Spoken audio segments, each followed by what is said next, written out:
Hello दोस्तों, कैसे हैं आप सब। आज एक बार फिर मैं आपके लिए कुछ ऐसे वास्तु टिप्स हैं दोस्तों जिन्हें मैं लेकर आई हूँ। अगर आप उन्हें अपनाते हैं अपने जीवन में तो आपको उनसे विशेष लाभ देखने को मिलेगा। दोस्तों, हमें अपने जीवन में पूजा पाठ, धार्मिक क्रियाएं और अच्छे कार्य करते रहते हैं, पर उनका पूरा फल हमें देखने को नहीं मिलता है।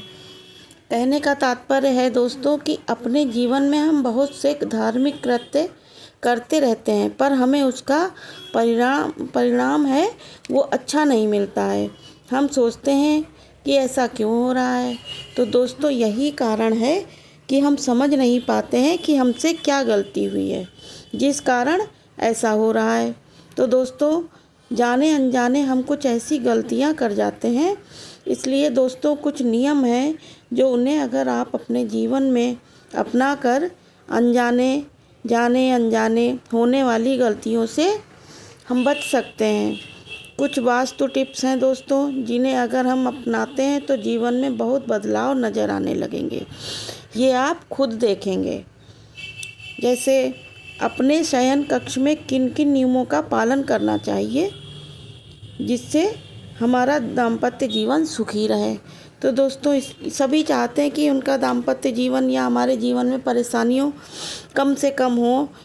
ऐसा तो नहीं है कि किसी के जीवन में परेशानियां होती नहीं हैं, होती हैं तो उन्हें चुनौतियों को स्वीकार भी हम करते हैं, पर वो हमारे जीवन में कम से कम हो, इसके लिए हमें कुछ उपाय करने होते हैं। तो जैसे शयन कक्ष में दोस्तों चाकू, छुरी, कैंची आदि कभी भी ना रखें।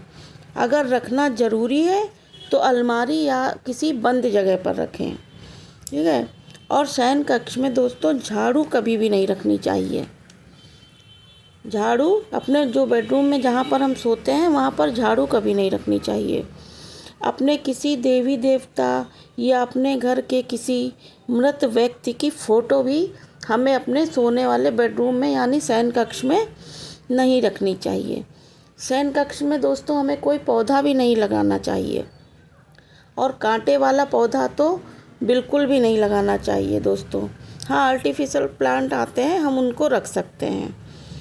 शयन कक्ष में जूते चप्पल ना रखें और ना ही उसमें शू रैक बनवाएं। बहुत से लोग कमरे में ही नीचे अलमारी या शू रैक टाइप का बनवा देते हैं, तो वो हमें बिल्कुल नहीं शयन कक्ष में बनवाना है अपने सोने वाले कमरे में। और ना ही जो शू रैक मोल जो आती है रेडीमेड वो भी रख लेते हैं लोग, वो भी हमें नहीं रखनी है। हमें अपने शयन कक्ष में जूते चप्पल को बिल्कुल जगह नहीं देनी है।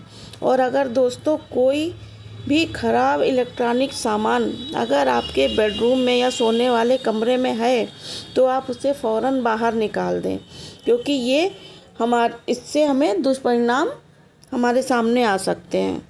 ये हमारे जीवन में कई बदलाव ऐसे लाते हैं जिनसे गंभीर समस्याएं उत्पन्न हो जाती हैं। दोस्तों, हो सके तो नकारात्मक ऊर्जा को दूर करने के लिए रोज़ाना सुंदरकांड का हमें पाठ करना चाहिए। और अगर हम बिजी रहते हैं, रोज़ ना कर सकें तो हफ्ते में एक दिन अवश्य कर लिया करें। घर में किसी भी कोने में भीगा हुआ कपूर जला के अगर हम रखते हैं तो उसमें सकारात्मकता आती है दोस्तों। इसलिए हो सके तो हफ्ते में एक बार ये काम हमें ज़रूर करना चाहिए। घर के मुख्य दरवाजे पर सूर्य देव का यंत्र आता है दोस्तों, तो उसे वास्तु दोष जो है वो दूर हो जाता है। इसलिए हो सके तो इस यंत्र को हमें अपने दरवाजे पर लगाना चाहिए, मुख्य दरवाजे पर। और घड़ी हमें हमेशा वास्तु के अनुसार घड़ी को हमें पूर्व या उत्तर दिशा में या पश्चिम में ही लगाना चाहिए। दक्षिण दिशा में कभी भी दोस्तों हमें घड़ी नहीं लगानी चाहिए। और दरवाजे के ठीक ऊपर घड़ी को बिल्कुल ना लगाएं, इससे नकारात्मकता फैलती है दोस्तों।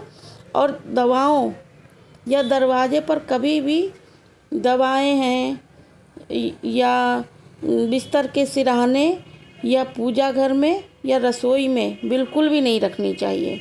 दवाओं को दोस्तों बिस्तर के सिरहाने, पूजा घर और रसोई में बिल्कुल नहीं रखनी चाहिए।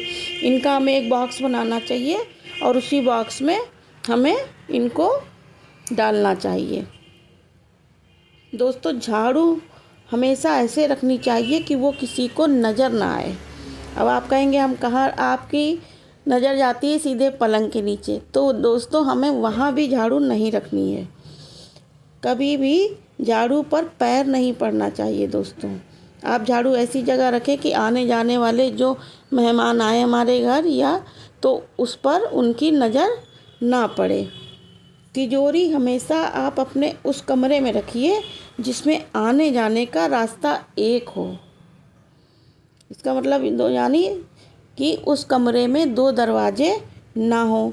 तो तिजोरी का मुख उत्तर दिशा में हो तो बहुत ही शुभ होता है, या पूर्व दिशा में हो। तिजोरी का मुख दक्षिण दिशा में बिल्कुल भी नहीं होना चाहिए। अलमारी जो है वो दक्षिण दिशा की तरफ बिल्कुल नहीं खुलनी चाहिए, या उत्तर हो या पूर्व हो। ठीक है दोस्तों, यही आज के ये टिप्स, और अब मैं यहीं पर वीडियो को समाप्त करती हूँ। वीडियो को लाइक और सब्सक्राइब कर देना दोस्तों। अगली वीडियो में हम फिर मिलेंगे। Okay, bye bye.